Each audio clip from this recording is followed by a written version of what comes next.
성경 말씀 미가서 7장 18절로 마지막 절까지는 말씀입니다. 미가서 7장 18절로 20절. 주와 같은 신이 어디 있으리까? 주께서는 죄악을 사유하시며 그 기업에 남은 자의 허물을 넘기시며 인애를 기뻐하심으로 노를 항상 품지 아니하시나이다. 다시 우리를 긍휼히 여기셔서 우리의 죄악을 발로 밟으시고 우리의 모든 죄를 깊은 바다에 던지시리이다. 주께서 옛적에 우리 열조에게 맹세하신 대로 야곱에게 성실을 베푸시며 아브라함에게 인애를 더하시리이다. 아멘. 하나님이 베푸신 그 은혜와 사랑, 아마 여러분이 제 얼굴 보면 이마에 반창고가 붙어 있어서 좀 의아하실 것 같아요. 금요일 날 이제 새벽기도 마치고 집에 이제 돌아가려고, 그래서 이제 제가 기도 끝나면 이제 성경을 좀 보고 가는데, 성경을 보려고 그러는데 핸드폰에 뜨르릉 하고 무슨 연락이 왔어요.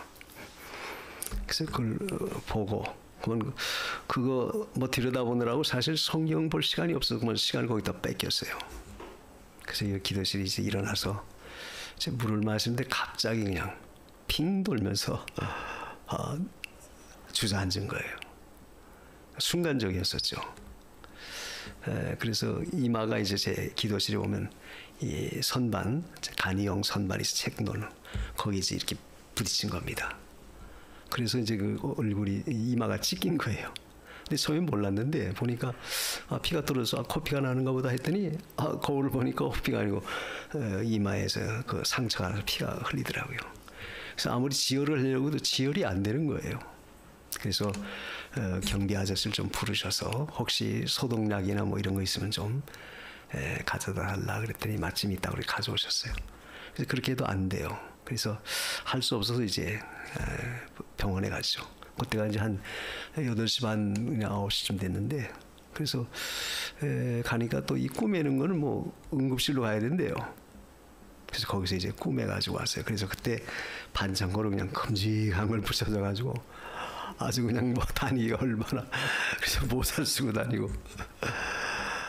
그래서 아주 순간적으로 그 의사분이 그런 이야기를 하시더라고.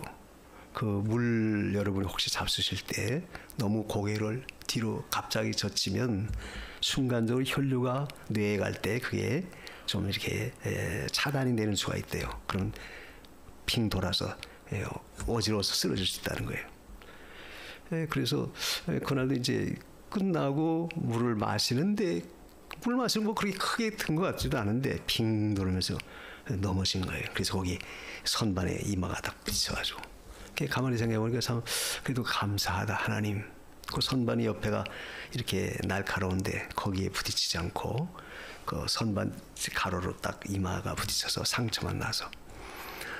그래서 참 사람이 산다는 게 순간적으로 그 어떤 일을 당할지 우리가 모른다. 아까 우리가 찬송가에도 참 우리의 가는 길을 하나님이 도와주지 아니하시면 우리가 우리 자신을 어떻게 지탱할 수가 없어요. 그래서 순간마다 늘 하나님의 그 보호하심, 인도하심이 있다는 것이 우리 믿는 자에게는 얼마나 큰 축복인지 모릅니다. 그래서 돌아오면서 속으로 아이고 하나님 잘못했습니다.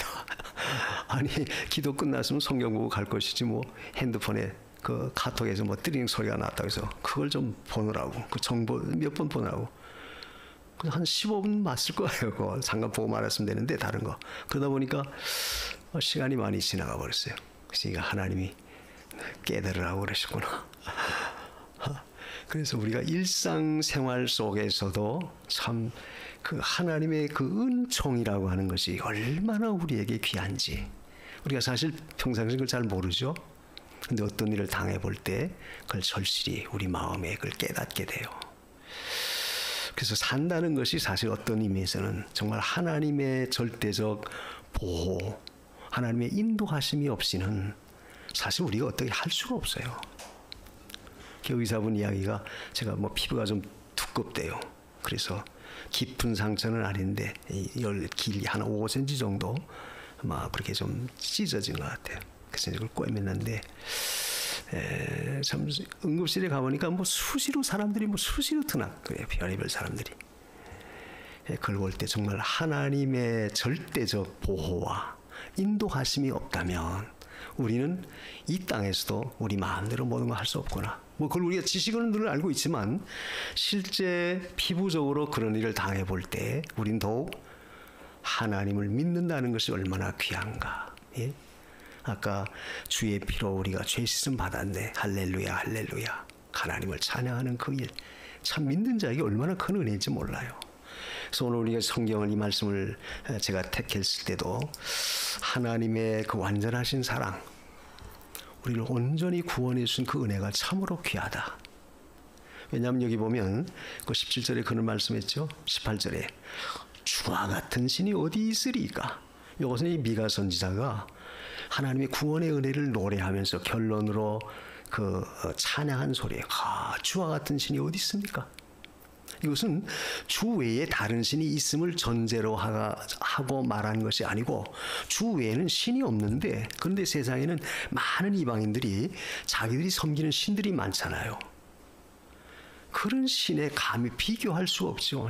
사실 하나님 외에는 다른 신도 없는데 세상 사람들은 자기 나름대로 또 자기들의 신을 섬겨요. 그런데 우리 하나님은 감히 어찌 거기다 견줄 수 있겠느냐. 예? 주 여호와 하나님 외엔 다른 신이 없나이다. 오늘 우리가 이 말씀을 통해서 깊이 깨달을 수 있는 것은, 야, 이런 하나님을 내가 나의 주로, 나의 하나님으로 섬기고 있다, 믿고 있다 하는 것이 얼마나 큰 복이냐 그 말이에요.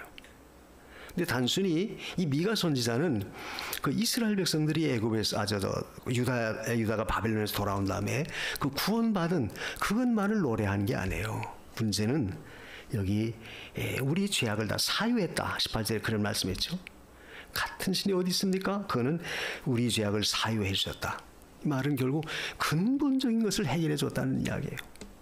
단순히 대적을 멸해서 그 대적의 손에서 우리를 구출해 주신 그것만 아니라 근본적인 과거에 우리가 잘못해서 하나님 앞에 참 징계를 받아서 바벨론이라고 하는 나라에 끌려가서 70년 포로 생활을 했었는데 그 죄의 문제, 그 근본까지도 하나님이 다 용서하시고 해결해 주셨구나. 그래서 우리가 하나님을 섬기고 하나님을 경외하게 되는 것이 얼마나 큰 은혜인가. 그래서 주와 같은 신이 어디 있습니까? 우리가 출애굽기 15장 11절에도 모세도 그랬어요. 홍해 바다를 건넌 다음에 거기도 이런 똑같은 내용이 있습니다. 여호와여, 신 중에 주와 같은 신이 어디 있습니까? 주와 같이 거룩함이 영광스럽고 그리고 찬송할 만한 위엄이 있고 귀한 일을 행하시는 이는 오직 주밖에 없습니다. 즉 하나님밖에 없다는 거예요. 오늘 우리도 내 마음속에 내가 믿는 하나님 바로 이런 분이다 하는 것을 내가 깊이 우리가 새겨야 돼요. 그래서 감히 그 하나님 떠나서 우리가 절대 다른 데로 갈 수가 없다. 우리가 시편 77편 13절에도 하나님이여 주의 도는 극히 거룩하시고 하나님과 같이 된 신이, 하나님과 같은 신이 누가 있습니까? 그러니까 하나님 외에는 절대 다른 신이 없어요. 근데 그 신, 절대적인 그 하나님, 그분이 나의 신, 나의 하나님이 됐고 내가 그분을 섬기고 그분이 나의 주가 되셔서 아버지가 되셔서 우리를 살피고 있다고 하는 그 자체가 얼마나 귀하냐 이거. 그런데 우리는 일상의 삶 속에 그것을 늘 잊고 지날 때가 많아요. 그래서 머릿속에 지식은 가지고 있지만 실제 그것을 내가 깊이 느끼고, 하나님 외에 정말 누가 우리의 신이냐 느낄 수 있는 그런 자리에 서기가 쉽지 않다. 사실 이 미가가 이런 말을 했을 때는 그 당시 사회적으로 볼 때 그 헬라라든지 그런 이방 나라들은 자기들 나름대로 섬기는 신들이 많잖아요. 근데 그 신들은 언제나 무엇을 할 때는 보복하는 심리가 있어요. 근데 우리 하나님은 정반대다. 보복하고 그래서 전쟁을 일으키고 여러 가지 많은 문제를 일으키는 그런 역사, 자기에게 반할 때, 대적할 때는 반드시 원수를 갚는 보복하는 그런 신들이었지만 우리 하나님은 절대 그렇지 않다. 그래서 주와 같은 신이 어디 있습니까? 바로 그분이 나의 하나님이다. 그래서 우리는 오늘 말씀 속에서 주님의 그 용서하심, 용서하심, 여기 사유했다고 하는 말이 나오죠. 그리고 인애, 사랑, 용서와 사랑과 그 사랑, 용서라고 하는 것은 결국 사랑에 의한 것이지 사랑이 없이는 절대 용서가 나오질 않죠. 그런 은혜가 바로 내가 섬기는 하나님, 그리고 우리를 약속한 대로 구원해 주시는 성실하신 하나님. 그러니까 오늘 말씀이 주는 세 가지 가장 중요한 요점은 결국 하나님은 우리를 완전히 다 용서하시는 분이다. 아까도 얘기했지만 단순히 적군의 손에서 건져준 그것만이 아니라 그렇게 된 원인, 그 동기까지도 다 씻어줬어. 다 용서했다, 넘겨버렸다. 그리고 나서는 우리로 하여금 하나님을 섬길 수 있는 그 자리에 세워주고 또 하나님 그렇게 우리를 대우하셔서 늘 인도하고 있어요. 그것이 참으로 귀한 은혜고 귀한 복이다 그 말이죠. 그래서 우리는 완전히 용서해 주신 것에 대한 그 감사가 늘 있어야 돼요. 사실 죄의 문제는 결국 우리의 모든 것에 늘 하나의 그 걸림돌이에요.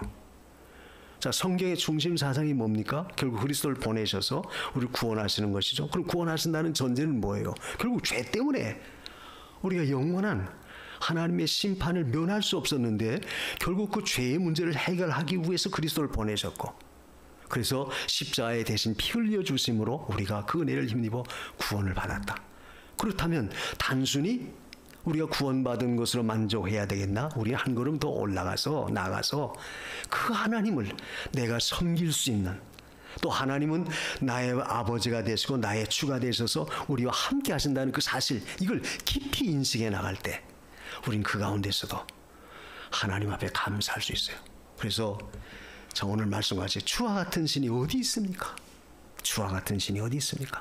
여러분의 삶 속에, 여러분의 일상 속에서도 항상 내가 하나님 섬기는 거, 이것이 얼마나 귀하다, 내가 섬기는 하나님 같은 그런 신이 이 세상에 어디 있나, 이걸 우리가 느낄 수 있어야 돼요. 그런 감사와 내 마음 속에 그러한 그 탄성이 늘 울려 퍼져야 된다. 단순히 하나님이 우리를 억압하는 어떤 계율을 씌워서 얽매이게 하고 매이게 하는 그런 신으로, 그런 존재로 절대 우리가 생각해서는 안 돼요. 세상의 잡신, 다른 신들은 혹 우리의 잘못을 통해서 막 진노하고 어떤 하나님의 그들의 신들의 어떤 노를 발할 수 있을지 모르지만 하나님은 절대 그렇지 않다. 그래서 용서함을 받았다고 하는 그 자체가 얼마나 귀하냐. 여기 사유라고 하는 말이 나오죠. 주께서는 죄악을 사유하셨다. 사유라고 하는 그 히브리 원문은 노세라고 하는 뜻이에요. 노세. 뭐 젊은 노세한 그런 노세가 아니고 노세라, 히브리 원문에. 그 노세라는 것은 완전히 무거운 짐을 옮겼다는 거예요. 옮겼다. 그 대신 짊어져 준다.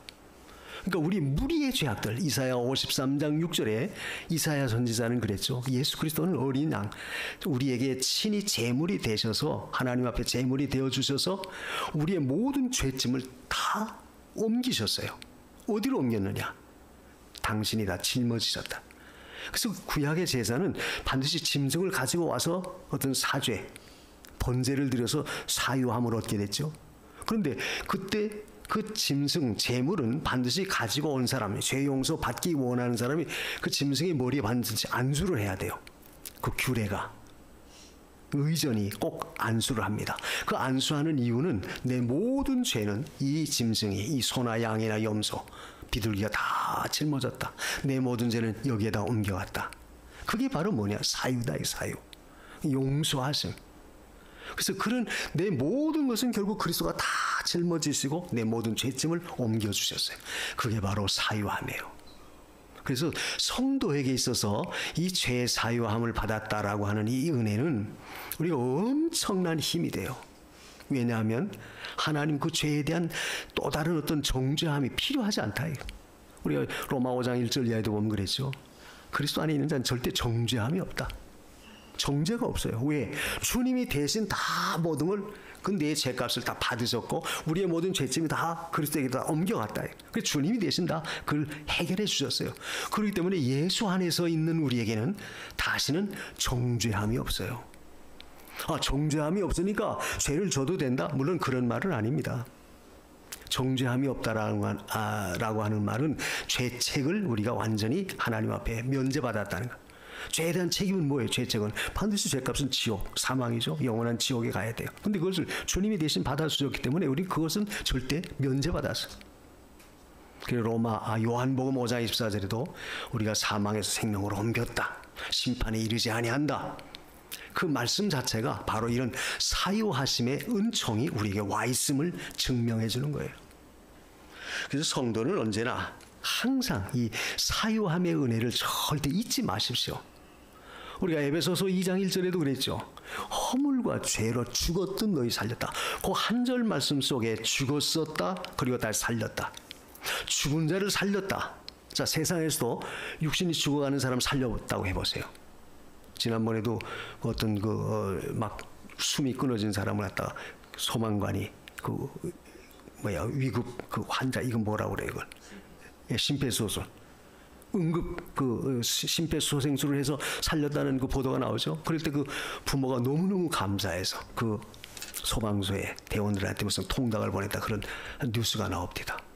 자, 죽었던 그 사람을 살렸다. 그것만큼 더 큰 축복이 없어요. 그것만큼 더 귀한 은혜가 어디 있습니까? 근데 하물며 우리 영혼, 죄값으로 영원히 죽어야 할 우리를 그리스도가 대신 그 죄값을 받아주심으로 우리를 살려주셨다. 그 사유의 은혜, 사죄의 은총이 얼마나 크냐. 그래서 우리는 이런 사죄의 은총을 완전히 받았다라고 하는 그 은혜에 대한 것을 절대 잊어서는 안 돼요. 그래서 주와 같은 신이 어디 있습니까? 그러므로 우리의 마음속에 이 죽었던 자 살렸다는 그 중간에는 반드시 그리스도의 십자가 대속의 피공로가 있었기 때문에 그렇게 된 거예요. 그걸 믿는 우리가 그 은혜를 잊어서는 안 된다.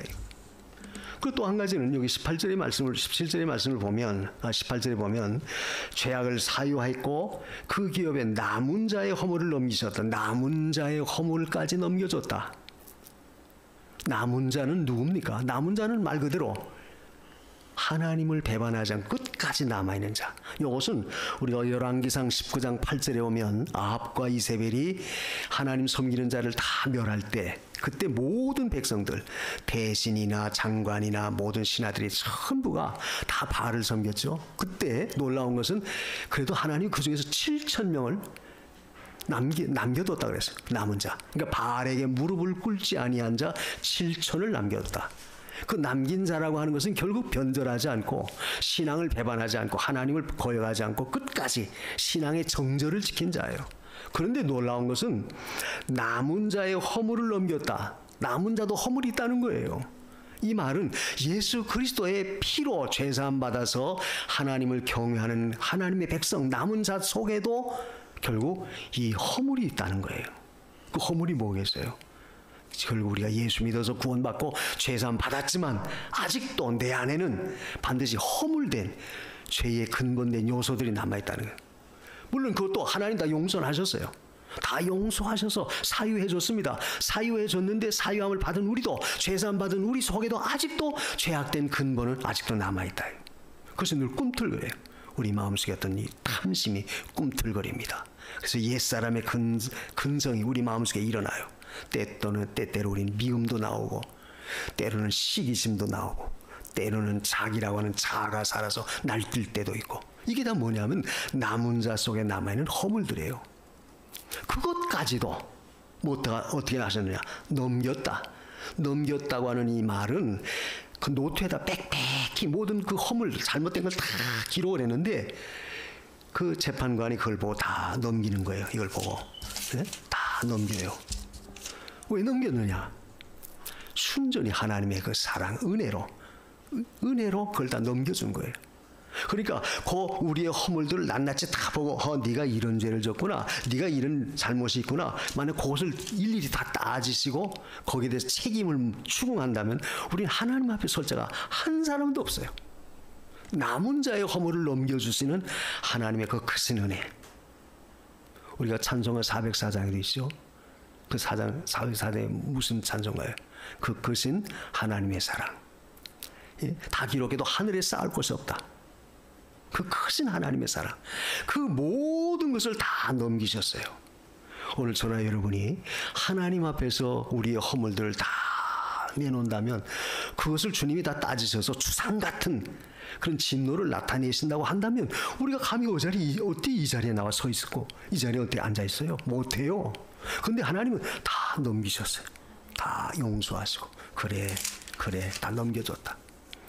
그 은혜가 바로 우리에게 주어졌다. 바로 그분이 바로 나의 하나님이시다. 그런 하나님이 이 세상에 어디 있느냐 그 말이에요. 이걸 우리가 늘 깨달아야 돼요. 우리가 이 은혜를 깨닫는다면 결국 우리가 똑같은 일을 자꾸 되풀이해서는 안 되겠죠. 똑같은 일을 되풀이해서는 안 돼요. 그런데 여전히 우리 안에는 이런 허물들이 자꾸 있다. 그래서 바울은 나는 일평생 죽는다. 왜 그런 고백을 해요? 왜? 그런 남은 자의 허물, 이 죄악성들, 이 탐심, 이 우리를 참 대적하는 옛사람의 습성들이 자꾸 남아있어서 우리 자꾸 거역해요. 그래서 믿음으로 나가려고 할 때 자꾸 그걸 방해하고 못하게 막아서고 또 우리는 때때로 거기에 잡혀서 내가 믿음을 쳐버리고 때때로 우리가 불신앙으로 나가고 때때로 엉뚱한 행동을 하고 그래도 우리 하나님은 다 넘겨주십니다. 넘겨주신 은혜가 있어요. 하나님 다 넘겨주니까 그저 아무렇게나 해도 되겠다. 절대 그런 말이 아니죠. 그 은혜를 깨닫는다면 우리가 그런 일을 자꾸 되풀이하지 않도록 내 속에 있는 이 남은 우리의 허물들, 죄악성들을 자꾸 버려야 돼요. 그래서 성도는 늘 하나님 앞에 우리의 부족을 찾아서 회개하는 거죠. 늘 아유 하나님 잘못했어요. 또 이랬습니다. 네, 제가 좀 정신 못 차렸습니다. 정신 차리라고 하나님 그러시는군요. 우리가 그렇게 자꾸 깨닫고 그 가운데 설 때 결국 우리는 하나님의 은혜 가운데 견고히 설 수 있어요. 또 여기 뭐라고 말합니까? 남은 자의 허물을 넘기시고 인애를 기뻐하심으로 노를 항상 품지 않는다. 노를 항상 품지 않는 하나님. 여러분 노를 항상 품는다고 생각해 보십시오. 우리가 그 앞에 어떻게 서요? 만약 우리 주인이 상전이 아주 괴팍하고 고약스럽고 까다롭고 아주 못된 아주 그런 사람이라고 한다면 그런 상전 앞에 그 하인이 그 종이 어떻게 설 수 있겠어요? 그런데 우리의 주인 되신 하나님은 노를 항상 품지 않는다. 그 말은 노를 바라시지만 그 노가 영원히 가지고 있지 않다. 사람은 그러지 않죠. 한번 마음속에 꽉 찍히면 그걸 요 안에서 풀기 어려워요. 그런데 우리 하나님 절대 그러지 않다. 그런 사유의 은혜, 그런 용서하심의 은혜가 바로 우리에게 주어졌고 그런 것을 주신 분이 바로 여러분이 믿는 제가 믿는 우리 하나님이십니다. 이걸 우리가 늘 감사해야 돼요. 이건 우리가 잘나서가 아닙니다. 남들보다 나아서가 아닙니다. 부족하지만 허물이 많지만 연약하지만 그래도 하나님은 넘겨주세요. 자꾸 넘겨주시니까 또 우리가 주 앞에 설 수 있고 또 용기를 낼 수 있고 또 우리가 주를 찾을 수 있는 거예요. 그런 하나님의 은혜를 절대 잊어서는 안 돼요. 이걸 우리가 늘 깨달아야 돼요.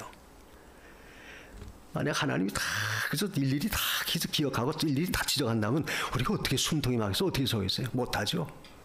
하나님 나 넘겨주세요. 우리가 그 이사야서라든지 예레미야서라든지 에스겔서 대선지서를 보면 이 남은 자라고 하는 단어가 많이 나와요. 그 남은 자라는 것은 결국 구원받은 하나님의 백성들 가운데도 아직 여전히 우리는 이 부족함이 있다는 걸 보여주는 거예요. 오늘 우리가 그와 같다. 그래서 하나님은 항상 우리에게 이 크신 은혜를 베풀어 주시는 그 은혜를 절대 잊지 말라. 그 나폴레옹에 대한 일화 가운데 나폴레옹의 전쟁 중에 성주의 초대를 받았습니다. 저녁 초대를 받았는데 집에 딱 들어갔더니 자리를 쭉 배열했는데 맨 상석에 두 자리를 딱 비워놓고 세 번째 자리에 자기를 앉히라는 거예요. 나폴레옹에도 프랑스의 대제 황제인데 상당히 기분이 언짢아요. 내가 누군 줄 이놈이 모르나. 근데 나중에 그 주인이 영주가 들어와서 하는 말이 폐하, 사실 여기 첫째와 둘째는 언제나 제가 항상 우리 부모님, 아버님과 어머님을 모시는 자리입니다. 그래서 폐하를 세 번째 자리에 앉혔습니다. 그 말에 그 나폴레옹이 깊이 감동을 한 거예요. 탄복한 거예요. 야, 효심이 지극하구나. 우리는 하나님을 내 마음속에 어떤 자리에 내가 모시고 있나, 이걸 우리가 깨달아야 돼요. 오늘 이 미가가 말하는 것처럼 주와 같은 신이 어디 있습니까? 내 마음속에, 우리 가정에 주와 같은 분이 어디 있습니까? 주님이 최고의 상성에 있어야 할 뿐입니다. 그렇게 내가 그 위치를 정하고 그렇게 내가 받들고 그렇게 섬기고 있는가 하는 것을 우리가 늘 알아야 돼요. 왜? 그분은 당연히, 우리 하나님은 당연히 그런 대우를 받으시기에 합당하신 분이에요. 우리의 모든 걸 다 사유해 주셨기 때문에. 그래서 늘 내 마음속에 하나님에 대한 그 뜨거운 사랑이 절대 식어져서는 안 돼요. 그렇게 하려면 죄 용서함 받은 것을 늘 기억하십시오. 그 두 번째는 여기 19절에 18절에 있는 말씀처럼 19절에 다시 우리를 긍휼히 여기셔서 우리의 죄악을 발로 밟으셨다. 다시 우리를 긍휼히 여겨줬다 하는 그 말은, 여러분, 하나님의 사랑, 그 긍휼히 여기시는 것은 사랑이죠. 그 사랑하심이 늘 반복된다 그 말이죠. 다시 긍휼히 여기셔서 우리 죄를 다 사유해줬다. 발로 밟으셨다. 발로 밟았다는 것은 다시 일어나지 못하도록 완전히 제압하는 그런 성격이에요. 그러니까 조그만 지렁이가 와서 꿈틀꿈틀할 때 발로, 짓궂은 아이들이 발로 싹 밟아버려요. 그럼 그 지렁이는 완전히 죽어서 다시 살아날 수가 없어요. 발로 밟았다라고 하는 그 용어 자체가 그런 강렬한 죄에 대해서 완전히 하나님은 다 발로 밟아버리시는 바로 그런 분이다. 그런데 그렇게 하시기까지 하나님은 다시 우리를 사랑해 주시는, 긍휼히 여겨주시는 바로 그분이다. 이 말은 뭐겠습니까? 우리와 같은 신이 어디 있습니까? 바로 그분은 영원히 우리를 사랑해 주시는, 완전한 사랑을 베푸시는 사랑의 하나님이다 그 말이죠. 그 아까도 사유, 용서는 결국 사랑에 근거한다고 그랬죠. 그런 모든 동기가 결국 하나님의 사랑 때문에 그런 것이 나타나지는 거예요. 하나님이 세상을 이처럼 사랑하사, 요한복음 3장 16절에 있는 말씀처럼 사랑이라고 하는 그 개념이 없다고 한다면 우리가 어떻게 하나님의 공의 앞에 서겠어요? 그래서 우리는 그 하나님의 사랑하심을 깨달을 때 그 사랑이라고 해서 무조건 좋은 것만 생각해서는 안 돼요. 아, 사랑인데 뭐 교회에서도 서로 사랑하니까, 그죠? 어떤 신자 간에, 성도 간에 어떤 그 예의도 모르고 어떤 순서도 모르고 제멋대로 한다면 그건 사랑이 아니죠. 그건 사랑이 아니고 방종이에요.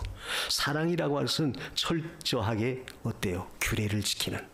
그 우리가 고린도전서 13장에도 사랑은 무례히 행치 아니하며 교만하지 아니하며 성내지 아니하며 그 사랑에 대한 것을 쭉 말씀하셨잖아요. 그걸 볼 때 사랑이라고 하는 것은 우리가 무례하게, 그래서 제멋대로 사랑하니까 그래서 다 용서하고, 물론 사랑하시니까 용서하고 덮어주셨지만, 그러나 그 사랑 속에는 또한 공의로움도 있음을 우리가 늘 알아야 돼요. 그래서 하나님의 속성을 말할 때는 공의와 사랑 두 가지를 늘 갖고 계시다 그랬죠.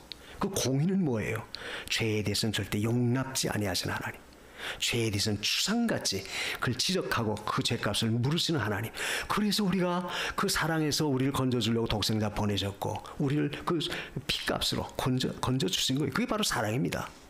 그렇다면 하나님이 우리를 사랑해 주시는 것은 뭐냐? 결국 죄에 대해서 반드시 이기고 죄에 대해서 승리할 수 있도록 하나님이 도우신다는 거예요. 그러니까 우리 힘 가지고는 절대 해결 못해요. 우리 힘 가지고는 그 모든 내게 오는 문제들을 절대 극복할 수가 없어요. 그래서 우리는 하나님의 사랑을 힘입는 겁니다. 그래서 우리가 하나님께 늘 구하는 거죠. 하나님, 참 내가 아무리 힘써도 잘 안 돼요. 하나님 사랑하려고 해도 잘 안 돼요. 이 말씀대로 내가 좀 살려고 노력을 해도 잘 못해요. 하나님 도와주세요. 우리 그래서 하나님께 구하는 거예요. 그 사랑에 호소하는 겁니다. 그래서 사랑의 하나님이 있다라고 하는 것은 결국 하나님이 우리를 다시 세우기 위해서 역사하시는 바로 그분이에요. 발로 밟으셨다. 또 깊은 바다에 던졌다. 만약 그 죄를 위로 공중으로 던져 올렸다면 어떻게 되겠습니까? 그 다시 떨어지면 우리가 그 죄값을, 그 영향력을 받을 수 있겠죠? 그런데 이건 하나의 시적인 문학적인 표현이지만, 바다에 던졌다 하는 것은 깊이 가라앉으면 절대 다시 올라오질 않아요. 그걸 의미하는 거예요. 뭘 가리켜요? 하나님의 사랑이 우리를 강권하시고 그 사랑이 우리를 모두 용납하셔서 우리를 받아주실 때 그 모든 우리의 허물과 죄악들, 이런 것들은 깊이 바다에 던지셔서 다시는 기억도 하지 아니하신다. 다시는 기억도 하지 않는다. 그런 은혜를 우리가 받았고 또 그 은혜를 주시는 분이 바로 우리 하나님. 그런 하나님이 어딨냐 그 말이에요. 이걸 우리가 깨달아야 돼요. 그래서 그 사랑의 은혜를 깨달을 때 우리는 하나님 앞에 정말 더 정신 차리고 더 바로 서야 되죠. 더 힘써야 되죠. 더 주님을 사랑해야 되죠. 그래서 이런 은혜를 주셨다라고 하는 것은 결국 우리의 큰 은혜입니다. 고린도전서 15장 그 몇 절이에요? 57절에도 우리 주 예수 그리스도로 말미암아 이김을 주시는 하나님, 이김을 주시는 하나님, 그리스도를 통해서 이김을 주시는 하나님, 그 사랑이 우리에게 와 있다는 거예요. 그래서 우리는 그 주님의 은혜를 힘입고 우리가 주님께 구하는 거예요. 주여 도와주세요. 주님 사랑합니다. 주님 절대 흔들리지 않게 하옵소서. 주님 약하지 않게 하옵소서. 뒷걸음질 치지 않도록 붙들어 주옵소서. 그게 바로 그 사랑을 입은 우리가 하나님 앞에 할 수 있는 자세예요. 그래서 성도는 항상 하나님의 은혜 가운데 있음을 알고 내 힘으로는 부족하지만 하나님의 능력이 우리에게 있는 한 우리는 어떤 것도 할 수 있다. 빌립보서 4장 13절에 능력 주시는 자 안에서 모든 걸 할 수 있다 그랬죠. 자, 우리가 땅을 팔 때 저는 삽이나 꾀꽁이 같이 아니면 그래서 손을 가지고 땅을 판다고 해보세요. 얼마나 파겠어요. 그러나 포크레인 가지고 땅을 파면 똑같은 시간에도 엄청난, 손으로 그저 맨손으로 팔려면 그저 뭐 한 몇 시간 걸려도 그저 한 1m도 못 팔 텐데 포크레인 가지고 파버리면 순식간에 그저 막 몇십 메다를 파나갈 수 있다. 그와 같이 우리가 내 힘 가지고는 부족하지만 전능하신 하나님의 능력을 힘입으면 우리도 그런 위대한 역사를 나타낼 수 있다. 그래서 그 사랑의 하나님을 우리가 자꾸 힘입고 그 사랑의 하나님을 내가 의지하고 그 사랑의 하나님을 자꾸 구하는 거예요. 구해야 돼요. 그래서 여러분, 기도라고 하는 우리에게 주신 하나님의 그 강한 그 은혜의 방편을 절대 여러분이 놓치지 마세요. 그걸 절대 묻혀두지 마세요. 자꾸 활용하십시오. 그래서 우리가 기도할 수 있다는 그 자체만 보더라도 얼마나 귀해요. 그래서 깊은 바다에 던졌으니까 다시는 떠오르지 않아요. 즉 우리 하나님으로 말미암아 우리가 은혜 안에 굳게 서 나갈 때 하나님 다시 흔들리지 않도록 굳건한 믿음 위에 우리를 세워주신다. 우리가 이사야 38장 17절에도 이사야가 그랬죠. 보옵소서 내게 큰 고통을 더하심은 내게 평안을 주려 하십니다. 자, 우리가 그 말씀 속에서 얼마나 감사한지. 때때로 우리가 살면서 고통스러운 일을 당해요. 그런데 우리 사랑의 하나님은 그 고통을 통해서 결국은 평안을 주시기 위해서 하나님이 그렇게 하시는구나. 그걸 깨닫게 된다. 그러니까 그 사랑을 깨닫고 우리가 하나님의 은혜를 구하는 거예요. 여러분, 힘들고 어려운 과정이 있다 할지라도 그것 때문에 원망하거나 그것 때문에 우리의 믿음이 자꾸 흔들리지 마세요. 그것은 바로 더 큰 평안을 주시기 위한 하나님의 은총이구나, 하나님의 사랑이구나. 이걸 깨달아야 돼요.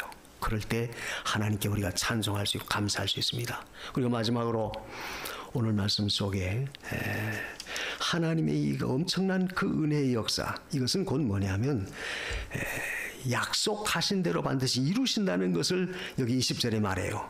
주께서 옛적에 우리 열조에게 맹세하신 대로 야곱에게 성실을 베푸시고 아브라함의 인애를 더하시리이다.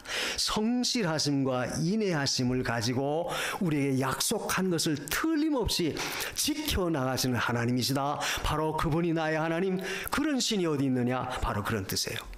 하나님은 우리에게 약속하신 것은 틀림없이 이루십니다. 그런데 그건 옛적에 그렇게 하셨다 하는 그 말씀은 특별히 이미 아브라함 때부터 이스라엘 백성에겐 그 약속하셨죠. 너의 후손이 가나안 땅 차지한다. 그리고 절대로 내가 너희를 떠나지 않는다. 나는 너희 하나님, 넌 내 백성이다. 아브라함 때 그 약속하셨는데 그걸 틀림없이 지키시는, 그래서 지금도 그 약속대로 성실하게 이행하시고 하나님은 반드시 사랑으로 그 약속을 이루신다. 약속을 지키신 하나님. 우리가 이 말씀을 믿을 때 얼마나 감사하고 힘이 나는지. 하나님 우리에게 엄청난 약속을 하셨어요. 그 약속이 뭡니까? 바로 이 성경입니다. 하나님 말씀이에요. 하나님 말씀은 하나님 우리에게 하신 약속이에요. 그 언약서를 그대로 이루어 주시는 하나님. 그러니까 일찍이 이스라엘 백성이 이루셨던 그 하나님은 지금도 그 하나님이 우리에게 약속한 것은 지금도 이루어 나가시는 그런 하나님이에요. 왜? 성실하신 분이니까. 그리고 인애, 자비하심이 크신 하나님이시니까 반드시 이루어 나가십니다. 하나님의 약속을 믿을진데 우리는 그 은혜 안에서 견고히 설 수 있어요. 여러분, 어떠한 가운데서도 하나님의 약속을 절대 의심하지 마세요. 이스라엘 백성들이 왜 쓰러졌습니까? 광야에서 쓰러진 원인 가운데 하나가 하나님의 약속에 대한 불신이었었어요. 의심입니다. 하나님 우리 가운데 계시나? 근데 그런 의심이 언제 들어왔냐? 어려움이 올 때, 시험이 올 때, 큰 난관이 부딪힐 때 이스라엘은 꼭 그랬어요. 그래서 그것이 결국 이스라엘이 광야에 쓰러진 한 원인 가운데 하나였었습니다. 오늘날도 우리가 사노라면 여러 가지 많은 어려움과 시험이 올 때 그 어려움과 시험 속에서 왜 흔들리느냐? 왜 시험에 드느냐? 왜 넘어지느냐? 왜 우리가 믿음에서 떠나느냐? 이유가 뭐냐? 하나님의 약속에 대한 확신이 그만큼 희미하니까, 약해지니까 그래요. 우리 하나님은 절대 그렇지 않다. 성실하신 분이다. 틀림없이 약속한 대로 이루시는 하나님이다. 이걸 믿고 우리가 늘 구원의 반열에 굳게 서야 돼요. 그러므로 오늘 이 미가가 자기의 신앙 고백, 여호와는 어떠한 신 가운데도 감히 내게 누가 있습니까? 응? 주와 같은 신이 감히 내게 어디 있습니까? 이런 신앙이 오늘 저와 여러분 마음속에 또 우리의 가정 속에 확실하게 딱 바뀌어서 정말 하나님 외에는 절대 다른 신이 없습니다. 이 말은 하나님 외에는 내가 절대 내 신앙에 변절하지 않겠습니다. 내가 하나님 외에는 절대 다른 것을 사랑하지 않겠습니다. 내 마음속에 하나님만 굳게 내가 자리 잡고 하나님만 붙들고 나가겠습니다. 이런 다짐을 새롭게 갖는 저와 여러분 되시기를 주님의 이름으로 축원합니다. 기도하십시다. 하나님의 은혜가 얼마나 큰가, 우리가 다시 한번 깨달아야 돼요. 주의 사유하심, 사랑하심, 구원하심, 이것은 절대 변치 않습니다. 이런 하나님 나의 신된 거 감사합니다. 우리 다 같이 한 목소리를 기도하십시다. 고마우신 우리 하나님 감사합니다. 생명 주시기 이제는 우리 구주 예수 그리스도의 은혜와 하나님 아버지의 무한하신 사랑하심과 성령님의 감화하시고 감동하시며 교통하시는 역사가 주님만이 나의 참 하나님, 나의 참 신 되심을 감사해서 하나님 끝까지 사랑하고 하나님 말씀대로 살기로 굳게 결심하는 사랑하는 모든 성도들 머리 위에와 그리고 저들의 가정과 생업 위에 이제로부터 영원토록 함께 있을지어다. 아멘. 아멘. 주여.